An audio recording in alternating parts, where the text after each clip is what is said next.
This conference will now be recorded.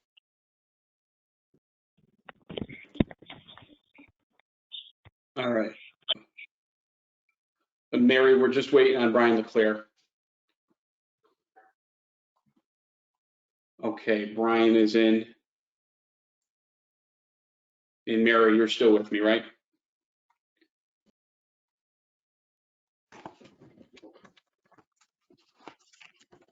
Mary Dean?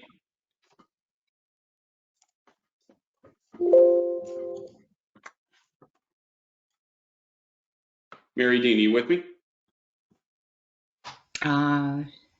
Yes. Yes. All right. So we're good. And it is being recorded. I just want to make sure. Billy Perillo, are you on? Yes, I'm on. Okay, excellent. So we are recording. We will get going. All right. Good evening, everybody. Thank you for everybody for joining us tonight. It is March 30th, 2021. It is 5:33 p.m. My name is Chris Pia, and for tonight's purposes, I am the chairman of the Tax Partnership Screening Committee. We have called a meeting to hear the applications for two applicants. The first item on the agenda is an application for abatement for the property located at 1479 Barnum Avenue. And with that, I would like to welcome, I believe it's Mr. Ganem. How are you, sir? And welcome you to the committee, to the meeting, and I grant you the floor to give us a rundown of your application, what you're looking to do, and then the committee will take it from there. Well, thank you, Mr. Chairman. I wasn't sure how this was going to proceed tonight. I didn't know that there was a presentation involved, but the property, kind of off the cuff, the property had been sitting vacant since approximately 2010. It had sat vacant because there was a fire in the basement of what used to be a restaurant in the building. The former owner just let it sit for nearly a decade. So we put the application in last January of 2020, and the application reflects that a substantial amount of rehabilitation work was going to take place with the property with respect to shoring it up and updating its mechanicals and electrical systems and plumbing systems. A good deal of that has taken place already. So it's a two-story structure. It's a mixed use. On the first floor, it's set up for retail use. The second floor is a residential use. The second floor is currently occupied by a single individual. The first floor remains vacant. It is queued up really for a restaurant type of a use, which was the former use. The tenant that we had for the property a year ago has not come through. The deal has been terminated, so it's available for rent now. So we're looking for the tax abatement to help entice an incoming tenant to be interested in the property. It would benefit them. It's being leased on a triple net basis, so whatever the taxes are would be the responsibility of the incoming tenant. So if it's a restaurant use, they would benefit immediately from an abatement of the taxes because they would not have that pass-through expense to them. So we'd ask this committee to consider granting the application. It would certainly help with the costs that have been incurred to rehabilitate the place, the continuing costs that are going to be necessary to finish the project, and it would help get a tenant into the building in this tough time, really, with COVID, with restaurants. They're all very skittish coming in, so this would be an incentive, and I think it would be good for the town, good for the property owner, but certainly good for the town as well. There is a budget that we had submitted at the time. If you have any questions on it, I'm happy to answer it. I think you have pretty much everything there is needed for the application. So I would welcome any questions. Thank you, Mr. Ganem. So we'll open it up for questions to the board, just for the purposes of, thank you, sir, just for the purpose of recording. So anybody, we have 5 board members, myself, Crispy as chair. We have councilors Perillo and Ancho, and Mr. Jim Benson as representing for the charter, the Economic Development Commission, and Mr. Randy Vidal representing for the charter, the RDA. So for the record on that. I just have a couple quick questions for first, and I do this for every applicant that comes through. Is there, into the tax assessor, Donna, is there any property, is the property delinquent on any taxes? Because that is one thing that is in our amendment, excuse me, our ordinance. I just want to verify that while she's checking. Oh, she's on mute. You're on mute, Donna. Oh, sorry. Nope, no taxes are due right now. Okay, excellent. And Mr. Gannon, question to you, because it's another question in the ordinance. No, you haven't received any other tax incentives under the federal government or the state for this property, right? Okay. No, sir. Thank you. I just wanted to make sure. I have in here, my last question is the schedule of improvements you have estimated at 156,397. And we have, I believe, permanent jobs, the permanent jobs associated with the anticipated restaurant use at 10. Is that still accurate based off your assumptions? I'm sorry, what was your question? There was, and I know you referenced a budget. There was an amended budget, I believe, that was submitted probably last August. Do you have that? I have the budget, Donna, I have the budget at 156,397 in terms of project budget. Yeah, well, Correct, that's the second budget. Yeah. Okay, Mr. Gannon, that's what you're referring to. That's the most recent submitted budget, correct? I believe.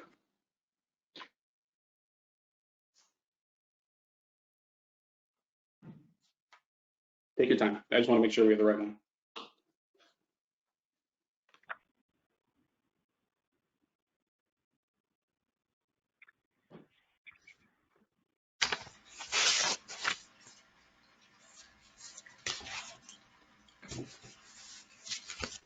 My recollection was, and I'm unable to verify this on the spot, but my recollection was the budget was amended last summer to $226,304.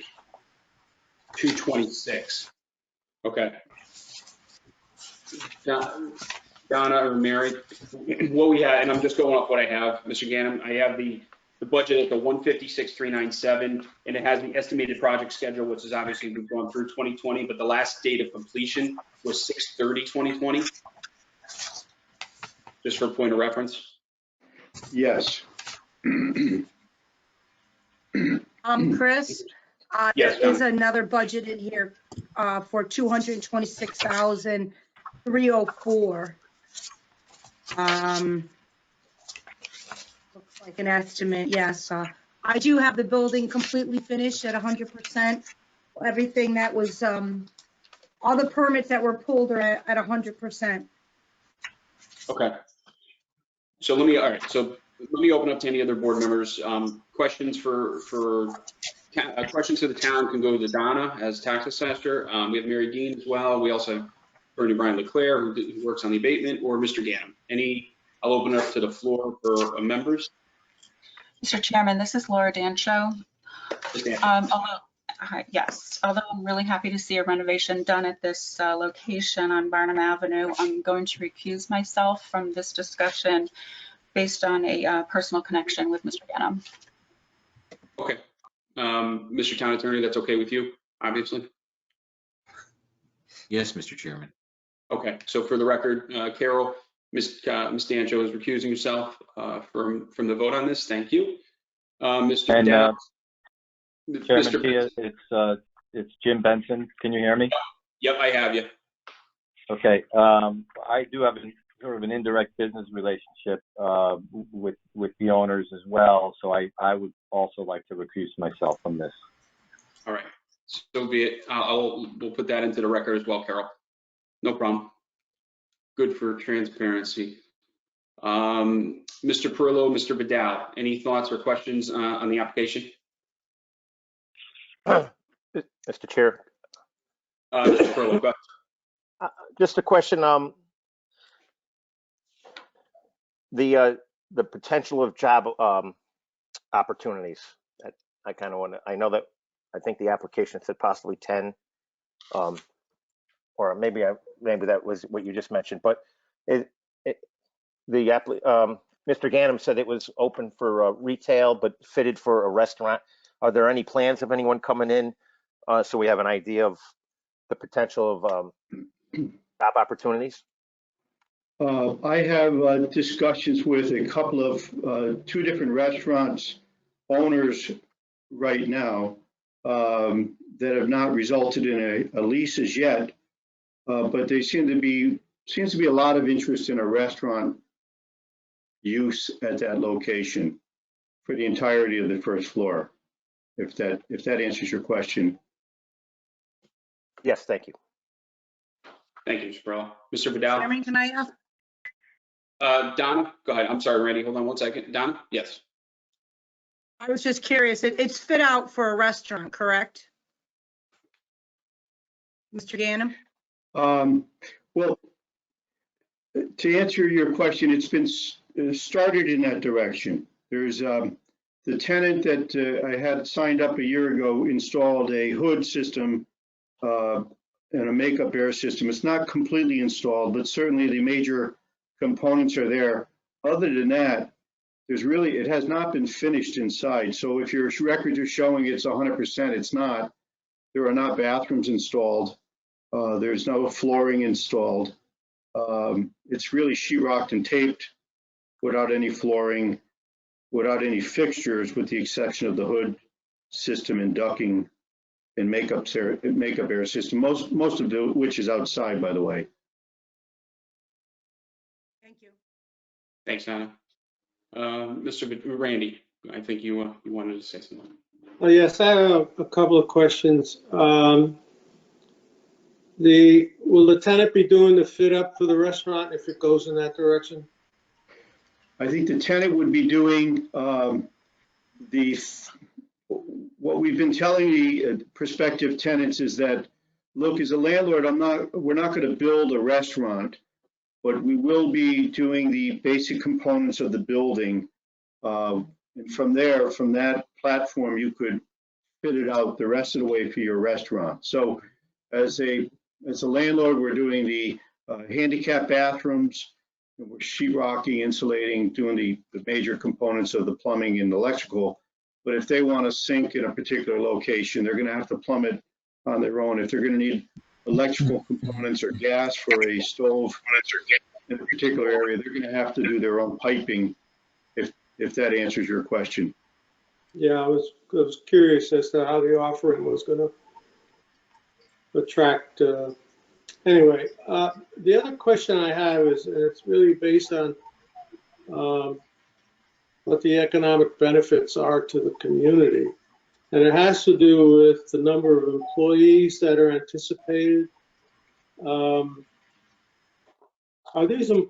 Could you refresh my memory on the number of employees? I'm sorry, I don't have it in front of me.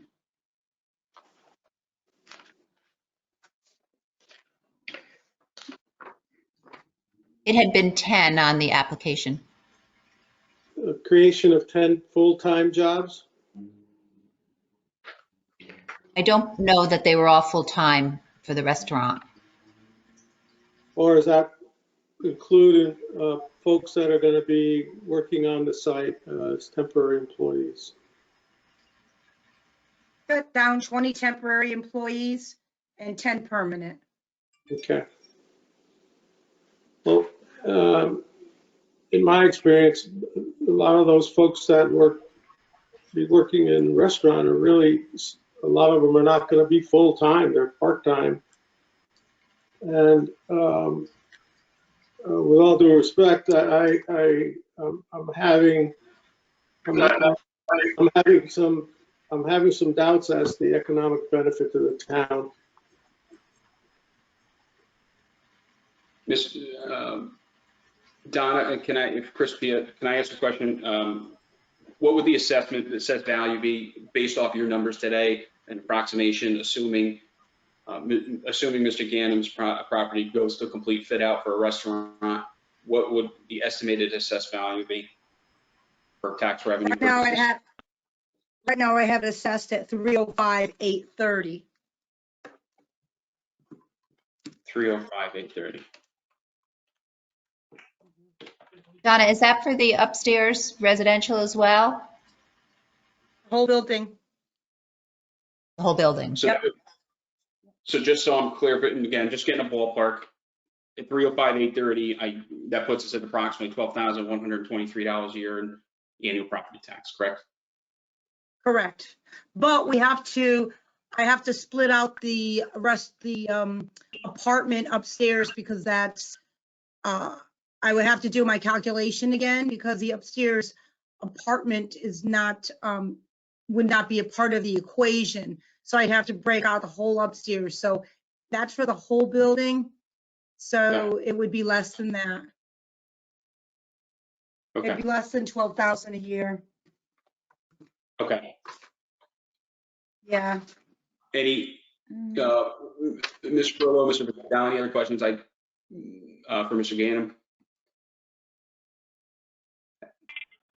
I don't have, no, I don't have a question. I was just thinking about a restaurant,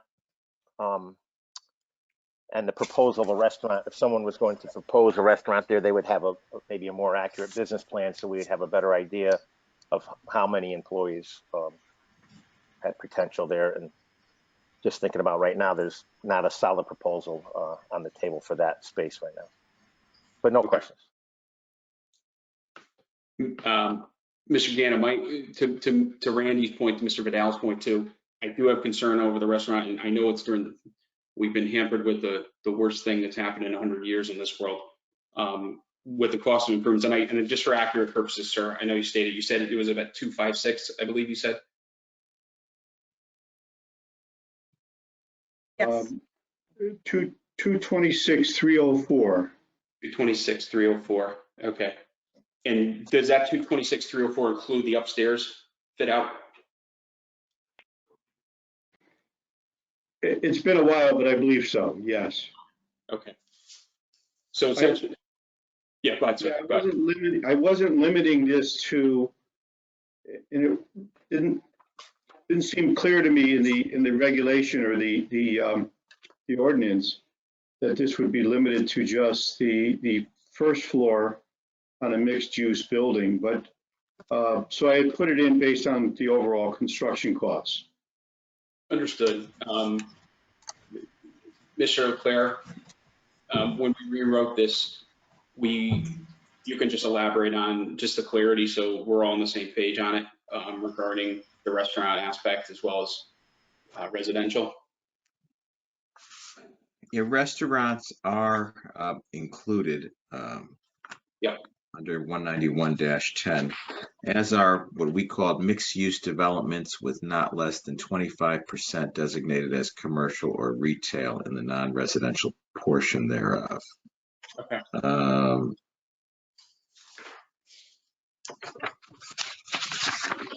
So we had a provision for mixed use under this.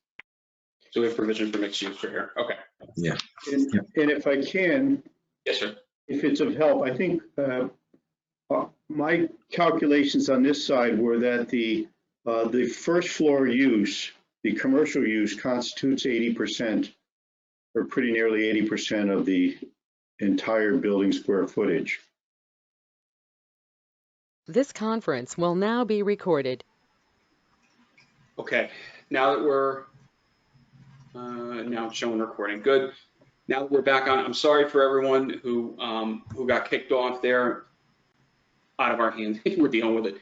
Mr. Leclerc, just for legal purposes, are we still good under FOIA and everything like that right now? We are, because we're back into the same meeting, so the same codes work, the same individuals. You could note for the record that the same individuals are here now who were here before. You could note that when the meeting locked up or briefly went offline, nothing transpired after we all lost it together, and nothing was discussed. I think the last thing I had talked about was the combination residential and mixed-use developments, 25% floor area, and right after that, I think Attorney Ganem started talking about 80%, if I'm not mistaken, and then everyone lost the signal together. I think the meeting shut us all out of it. So we should all be back. Anyone who wants to be here is here and can be there, so I think we're okay. Thank you, Mr. Leclerc. Mr. Ganem, I apologize, sir. You were in the middle talking about the 80%. If you could just want to restate what you were talking about. So I was just saying that the breakdown on the square footage, the entire building, I don't know what the square footage is on the entire building, but the calculations we had done were that the first floor constitutes 80% of the square footage for the entire building, first and second floor combined. 80%. Gotcha. If the tax assessor has any reason to disagree with me on that, I don't know, but I think she'll find that that came from the square footage off the assessor's field card, I believe. Okay. The total square footage is 3,006 feet. 2,390 square feet are the first floor, and there's 616 on the upstairs.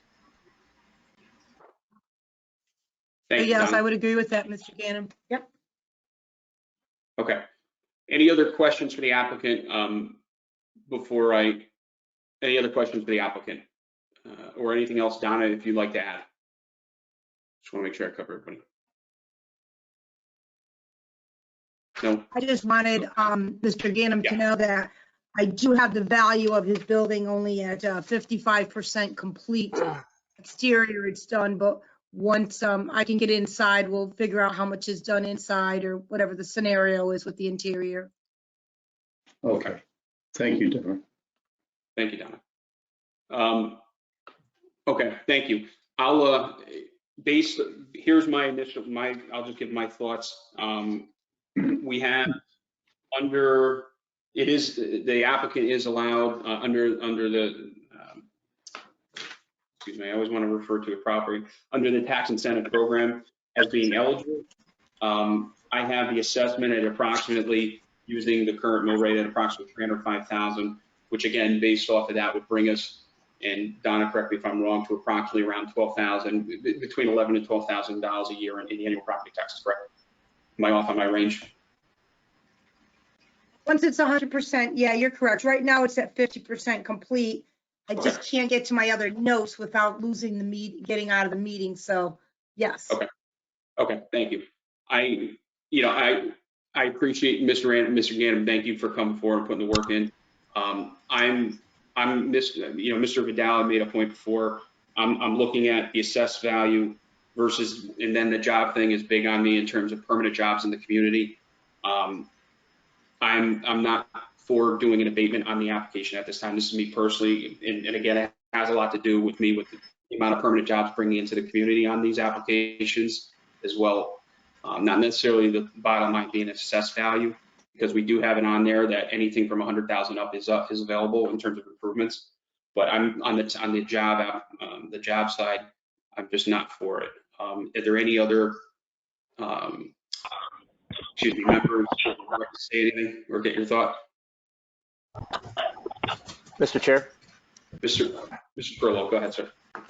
I feel the same on the permanent job situation, and may want to make a motion maybe to pass on the application. Okay, so you're making a motion to pass on the application.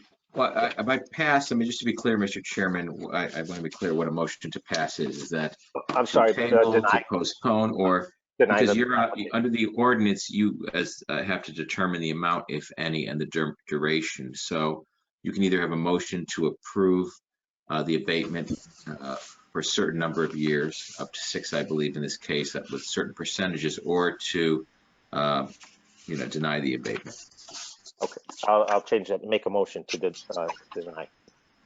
All right, so motion has been made by Mr. Perillo. Do I have a second to that motion then? Second. All right, so second by Mr. Vidal. Any further discussion? Being that Ms. Dancho and Mr. Benson have recused themselves prior, discussion is limited now to Mr. Perillo and Mr. Vidal. Any further discussion for you gentlemen? No. No? Okay.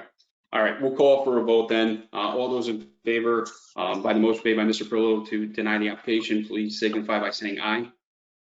Aye. Chair will vote aye. Any opposed? No opposed? All right. So motion to deny is passed 3-0 by Perillo, Mr. Vidal, and myself, Chris Pia. Mr. Ganem, I do appreciate you coming forward, sir, and giving us an in-depth, detailed presentation. And we do appreciate your investment in the town and look forward to working with you in the future. Thank you for your time this evening. Thank you very much, sir. Okay, so next item on the agenda is going to be item number 3, which is an application for abatement on the address located at 495 Lordship Boulevard. As I normally do, I like to turn it over to the applicant for a description and an understanding of the application, the property, its intended use, current use and future, and what you guys have done. So forgive me, Mary or Donna, who's going to take the lead on this in terms of, I know there's a few people here from the applicant. So I'd like it if they could all introduce themselves. And then Donna has been working hand in hand with them on the application. Okay. And while she's doing that, considering all our issues, I am going to try to share my screen with, I believe, John Nuff, so that they can make a presentation. So I'm going to go ahead and try to do that while everyone introduces themselves and we move forward. So Mary, before you switch the screen, just in case it minimizes the faces, I just why don't we introduce, gentlemen, why don't you allow the opportunity to introduce yourself, we'll go to the screen. Thank you, Mr. Chairman. Thank you, Mary. My name is John Nuff. I'm an attorney with an office at 147 on Broad Street in Milford, Connecticut, just down the street from all of you. I'm here tonight with my client, Brian Poitras, who you see with the brick wall behind him. He's waving to everybody. And we very much appreciate the opportunity to address all of you. Mary, you don't need to share your screen just yet. Brian is the principal of the property owner at 495 Lordship Boulevard. And again, I want to thank Mary and Donna. We've had a number of emails and phone calls over the past couple of days and extending back for a couple of weeks. And we very much appreciate their insight and assistance. I understand that this is just the second application under your new ordinance, and so we're happy to be before you. This is a really, this ordinance really presents a really wonderful opportunity, and I think what you'll see is that our application fulfills the goals that are laid out in your tax abatement program in terms of a redevelopment of blighted, obsolete, and contaminated properties. Not only does this program help bring commercial sites back to life, but puts it on the tax rolls in a very meaningful way and provides important employment opportunities. And in this case, those numbers are very, very substantial. What you'll see is we are, the Planning and Zoning Commission in Stratford has approved a 370,000 square foot industrial building. It represents a $40 million investment by my clients. And we estimate conservatively a total of about 250 to 370 jobs. As you know, commercial leases always have a triple net feature, meaning that the tenant pays the real property taxes and the personal property taxes. So by reducing the taxes, the property owner and the tenant really become partners, or the property owner and the town really become partners in attracting new tenants to the town, as well as maintaining existing businesses. And this is part of the really wonderful story about this application, because my client's proposing both, not only maintaining a really important and wonderful business that was homegrown in Stratford, but also attracting new businesses in Stratford. And so clearly taxes are an important component when tenants are looking to lease new property. You know, the abatement of taxes in this location will serve as a real inducement to help fully tenant this building. We have a PowerPoint presentation that we put together. So Mary, if you want to share your screen, or we can certainly attempt to do so, it might be a little bit easier for you. I am trying to make you the presenter, but I'm not finding the screen. I'm saying share my screen, but it's not allowing me to. I'm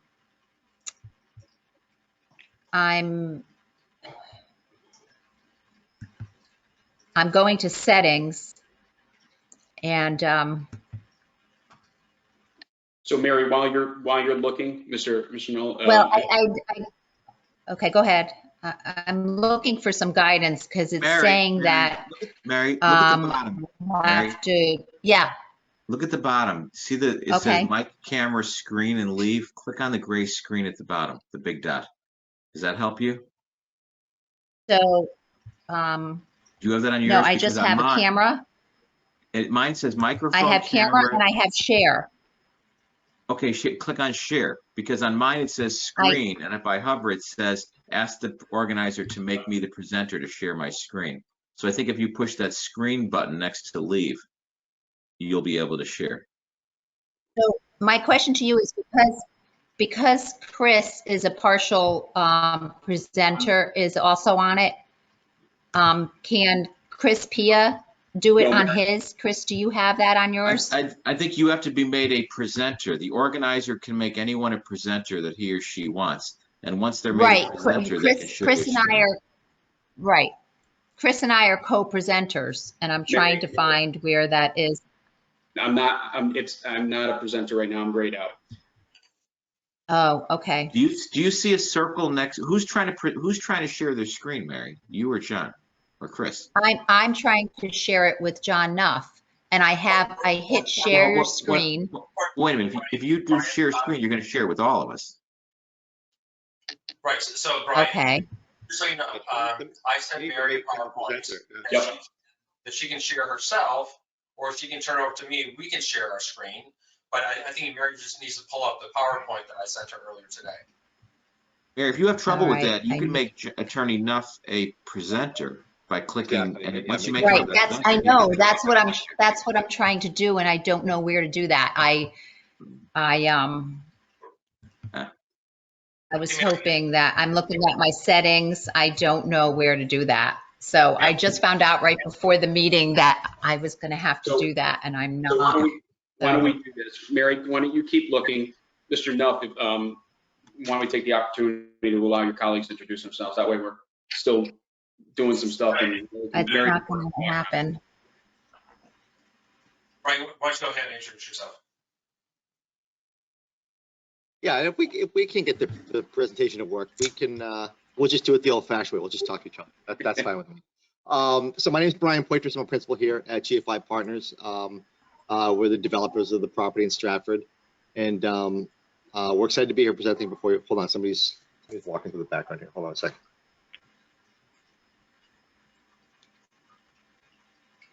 Hi guys. So I'm Jamie from Athletic Brewing. I'm the COO. With me is Steven, our CFO.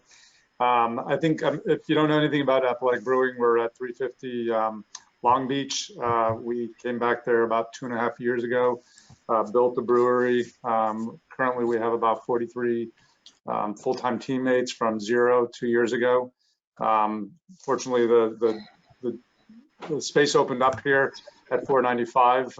We've been searching sort of with a timeline of first quarter of 2022 being up and running, hiring probably up to 100 new full-time teammates, taking about 60% of the 368,000 square feet. We already have $6 million of equipment on order that we need to place someplace. So as part of a $30 million investment in terms of the facility on our side, not GFI side. So being around the corner from where we are, keeping our teammates in town is really important to us. this property is expensive compared to North Carolina, Philadelphia, places that we've been looking by 3 to 2x, depending on where you're talking. We really just want this to work for the town of Stratford and for our partnership with GFI. So, respectfully, just putting in our sort of support for this as a very, we're a non-alcoholic brewery. It's kind of like the fastest growing beverage out there. We have very good backing for our company. So just looking to really stay in town, come around the corner, literally through a fence, and we're at the new property from where we are right now. So thanks for your time. Thanks, Thank Mr. you. Chairman. Thank you for that, Jamie. Go ahead, Brian. Mr. Sorry. Chairman, it's Brian Leclerc. Mary, I was just on the phone with the Yes. council clerk. She indicated that if you'd like to make Attorney Nuff someone who can present, move your mouse to the top right-hand corner where you see the little people with the number 14 after it. Click on the people. Yep. Go down to his name. There's a little down arrow next to his name. If you click on that next to John Nuff, you can make him Right. a And it's not opening. That's why I was hoping I could co-organize with someone, because it's not well, opening. you can't make it. You're unable to make him a presenter when you click on next to his name or his name. It's not opening. Hey, Brian, What's that? I think we can get through the presentation. Yeah, that's okay. You know what? Yeah, I think we'll be okay. It was. I appreciate the work that Attorney Nuff did on the presentation, but I think I feel horrible. No, Mary, don't worry about it. This is fine. Yeah, we're happy to talk about it. We're excited to talk about the project. We identified this site. Geez, going back to early 2019. Well, and just to back up a bit, GFI is a real estate development investment operating company that's been around since the late 90s. It was started by a guy named Steve Goodman, who's the founding principal and still active here day to day. And this is kind of what we do. We operate a portfolio of about 10 million square feet currently of industrial and multifamily properties, which are mostly around the